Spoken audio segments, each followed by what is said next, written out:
Why are sellers moving away from Amazon, Flipkart, Paytm, and Snapdeal? Hi guys, my name is Himanshu Mansur and you're watching my channel. And in this video, I will talk about the sellers who are now fed up with all these four websites and are moving away from all these platforms and are focusing more on retail sales, wholesale sales, or maybe developing their own website for selling to their customers. In the past few months, I have seen many sellers discontinuing their seller accounts, discontinuing their services on these e-commerce websites, deactivating their seller accounts just because of the fact that some of the rules and regulations and some of the policies of these websites are not at all acceptable to the sellers. And sellers were facing a lot of losses when it comes to selling on all these four websites. Now, in this video, I will give you a few reasons why sellers are leaving all these platforms. The first reason is commissions. These websites charge commissions of around 30 to 35%, and Amazon and Flipkart can even go up to 40% in some items. And when you add up the logistic, this is the 30-40% which I am telling you is including everything: marketing fees, then commissions charged on the products that you are selling, logistic charges, and everything. If the product gets returned, then you can add another 5% in that, another 100 or 200 rupees of logistics in that. So basically, if a seller is selling a product for say 1000 rupees, then he is getting 650, 630 or 620 rupees from all these four websites. Yes, Paytm will be paying you 680 or 670 around that, but all these three websites, Amazon, Flipkart and Snapdeal, these are not at all paying more than 620 or 630 rupees. Now when you are getting 620 or 630 rupees out of a product that you are selling for 1000 rupees, obviously you have to purchase that product for around 400 or 450 rupees or maybe 500 rupees to get something for yourself as well. What happens in this case is that the seller or the manufacturer who is registered on these websites has to purchase the product or has to manufacture the product at a very low cost and sell to the customers at a very high cost. And when the prices are high on all these websites, then customers will not at all be interested in purchasing those items. Customers will say that this is an item worth rupees 800, why should I pay rupees 1000? And India is a price sensitive market. But the problem is that the commissions on all these four websites are so high that there is no way that sellers can reduce the prices for its customers. The second point is the problem of return. Now I have made a dedicated video on this problem. If you want to watch that video, I will be linking at the end of this video in the end screen links. You can watch that video after this. But the problem of returns is so severe on all these four websites that sellers do not have any what should I say, anything in their own hands. If there is a buyer who is frequently returning the orders, the seller cannot cancel the order. If the seller cancels the order, he has to pay cancellation charges. If he delivers the product and the product gets returned, then he has to pay the two-way logistic charges to all these four websites, and these websites will pay you after 15 days.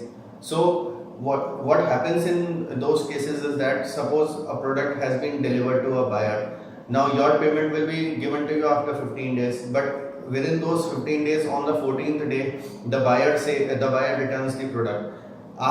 Once the product has been picked up from the buyer, these websites can take 2 to 3 months to they have a limit of 60 days, 75 days and 90 days to return the product back to the seller. What that means is that the stock of a seller is in the hands of Flipkart, in the hands of Amazon, in the hands of Paytm, in the hands of Snapdeal for all these days.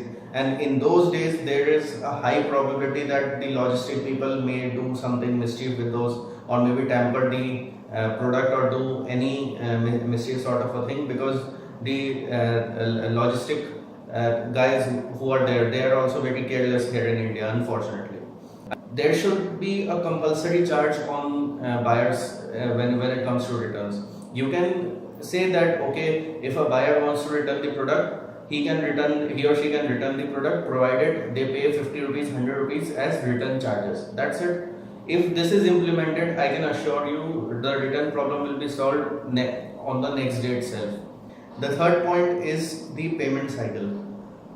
The payment cycle of all these websites is so vague that they will give 15 days to the buyer as their return policy, and for 15 days your payment is stuck. Those people who are sitting there at the payments department in all these 4 websites, I do not know whether they have any like accountancy degree, or whether they are like they have I don't know whether they have ever attended school or not, because they do not know even basic rules and regulations. They do not know even basic mathematics, plus minus, multiplication, division, whatever. They do not know all those things. They do so much manipulation, they do so much vague calculations that a seller is often confused that what is happening, and what sort of a calculation is being done, and what sort of accounts they are maintaining. The fourth point is penalties on order cancellations. Now, as I had discussed in the first 3 points, that commissions is a big problem, and returns is a big problem, payments is a big problem. When it comes to returns, there are some customers who are repeatedly ordering from a particular seller, and the seller also knows that this particular buyer from this particular address is ordering products again and again and returning the products again and again. So obviously the seller knows that this person has a high return history, and they have a history of returning the products. But the problem on all these websites is that if they try to cancel the order, then they have to pay a penalty which is equivalent to the commission of the product, which is 20 or 25% of the total cost of the product. If they deliver the product, then they have a risk of returns and everything. And when you have returns, you have to pay the two-way logistics, as I discussed before. All these penalties, all these policies are totally against the sellers. These policies are simply that if there is a loss, the seller has to bear. If there is a profit, then we need 30 or 40% of the pie.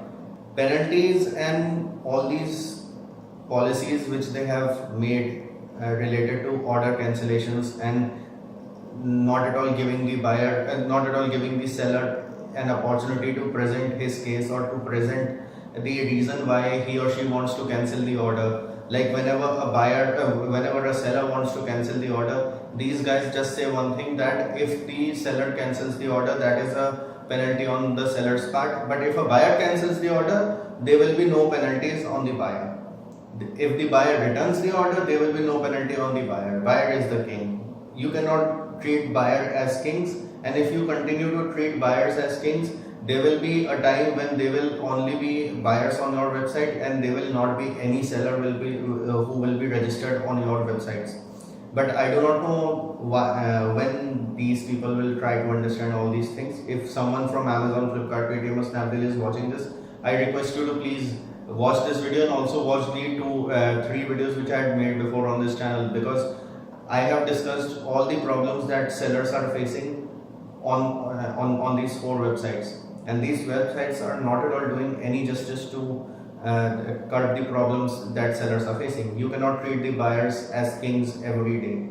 The 5th problem why sellers are moving away from these e-commerce websites is the logistic partners. Generally in India, that logistics are very inefficient, and when it comes to all these 4 websites, I think I've heard a lot of complaints about Amazon and Flipkart, that Amazon and Flipkart logistic partners are the worst, I think, out of all these 4 websites. Yes, as per my own experience, I would say Paytm logistics is good, Snapdeal logistics is also fairly good, but I have seen a lot of complaints on I've experienced a lot of inefficiency when it comes to logistic partners of Flipkart and logistic partners of Amazon. So these were 5 main reasons why I think that sellers on all these 4 websites are leaving the platform. If someone from Amazon, Flipkart, Paytm and Snapdeal is watching this video, then I will please request you to pay attention on all these points which I have discussed with you, and also watch 3 more videos which I have made on this channel, which is related to selling on all these 4 websites, where I have discussed some other problems as well in detail. If you have any more points to add, please comment down below. If you are a seller, share your experiences with me, and like this video, share it with your friends and family, and subscribe to this channel for more of this content, and I will see you in the next one.